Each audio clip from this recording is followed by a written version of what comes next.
Hi students, this is Learn a Skill. খুব এইকেইদিন scooty বিতৰণৰ কাৰ্যসূচী চলি আছে নহয় জানো প্ৰত্যেকখন ডিষ্ট্ৰিক্টতে হাই ছেকেণ্ডেৰী 2024 বৰ্ষৰ ষ্টুডেণ্টসকলক স্কুটি প্ৰদান কৰি আছে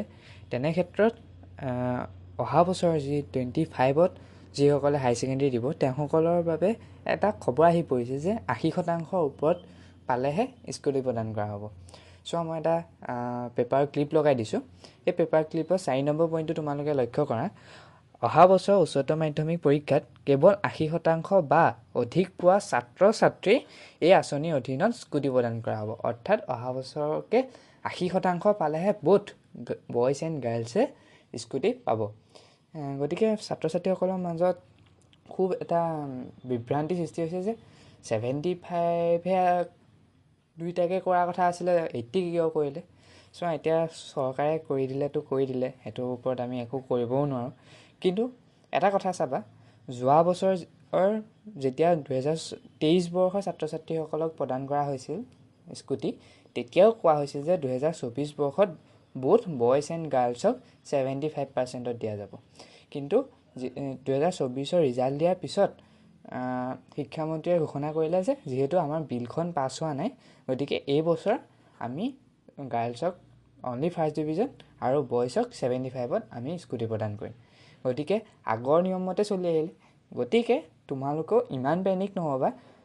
ফাৰ্ষ্টে পৰীক্ষাটো দিয়া 80 কাৰণে ফোকাস কৰা নডাউট খালি তোমালোকে বস পৰীক্ষাটো দিয়া যেতিয়া তোমালোকৰ সব হৈ যাব তেতিয়া তোমালোকে গম পাবা যে বস্তুটো 80 দিবনে নিদিয়ে মানে কোৱাটো কৈ দিয়ে যোৱা বছৰো কৈছিলে এই বছৰো কৈ দিব পাৰে গতিকে তোমালোকে হেতু ইমান চিন্তা নকৰিবা তোমালোকে বস পৰীক্ষাত 80 কাৰণে ফোকাস কৰি পঢ়া গতিকে ইমান টেনচন নলবা মানে 75 থাকিব পাৰে নো ডাউট যে 16 নাথাকে গাৰ্লছ 16 নাথাকে দুইটা বয়জ এণ্ড গাৰ্লছ 75ত থাকিব পাৰে আৰু এটা ইয়াত কথা আছে যে যদি 80% নাপায় ছোৱালীসকলে তেতিয়া ল'ৰাসকলৰ ইমান প্ৰবলেম নাই যদি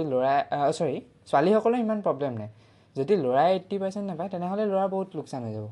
কিন্তু ছোৱালীসকলৰ কিয় প্ৰবলেম নাই ছোৱালীসকলৰ বাবে অসম চৰকাৰে এটা আঁচনি উলিয়াইছে নিযুত মইনা আঁচনি সেই আঁচনিৰ অধীনত হাই ছেকেণ্ডেৰী পাছ কৰা ছাত্ৰ ছাত্ৰীসকলে যদি ডিগ্ৰী কলেজত নাম লগায় ডিগ্ৰী বা পলিটেকনিক হ'লেও হ'ব ডিগ্ৰী বা পলিটেকনিক কলেজত ফৰ ফাদাৰ ষ্টাডিৰ কাৰণে নাম লগায় তেনেহ'লে তেওঁলোকক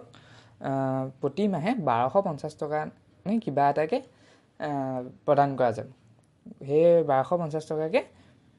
4 বছৰৰ কাৰণে প্ৰতি মাহে দিয়া যাব গতিকে ছাত্ৰীসকলে ইমান চিন্তা কৰাৰ প্ৰয়োজন নাই কাৰণ তোমালোকে যদি কিবা কাৰণত 80% পাই পেলাই স্কুটিখন পাবলৈ সক্ষম নোহোৱা তোমালোকে নিযুত মইনা পাবাই কাৰণ নিযুত মইনাৰ স্কুটিৰ মাজত কোনোবা এটাহে সিলেক্ট কৰিব লাগিব গতিকে তোমালোকে নিযুত মইনা পাবাই কিন্তু ল'ৰাসকলৰ বাবে ইয়েছ বহুত এটা হেডেক এটা আহিলে যে 80% পাবই লাগিব গতিকে তোমালোকে পঢ়া মোৰ বিশ্বাস আছে তোমালোকে পাব পাৰিবা ঠিক আছে আৰু এটা কথা যিসকল ল'ৰা ছোৱালীয়ে 80% পায়ো ড্ৰপ ল'ম বুলি ভাবি আছে তেওঁলোকে কিন্তু স্কুটি বা ছোৱালীসকলে নিযুত মইনা পাবলৈ সক্ষম নহয় কাৰণ নিযুত মইনাই হওক বা স্কুটিয়ে হওক কোনোবা এখন ইউনিভাৰ্চিটি বা কলেজত নাম লগালেহে পাব পৰা যায় ঠিক আছে গতিকে তোমালোকে ড্ৰপ ল'লে এই সুবিধা লাভ কৰিব নোৱাৰিবা গতিকে ড্ৰপ ল'লেও কেনেকৈ স্কুটি বা নিযুত মইনা পাব পৰা যায় তাৰ ওপৰত মই পিছত এটা ভিডিঅ' বনাম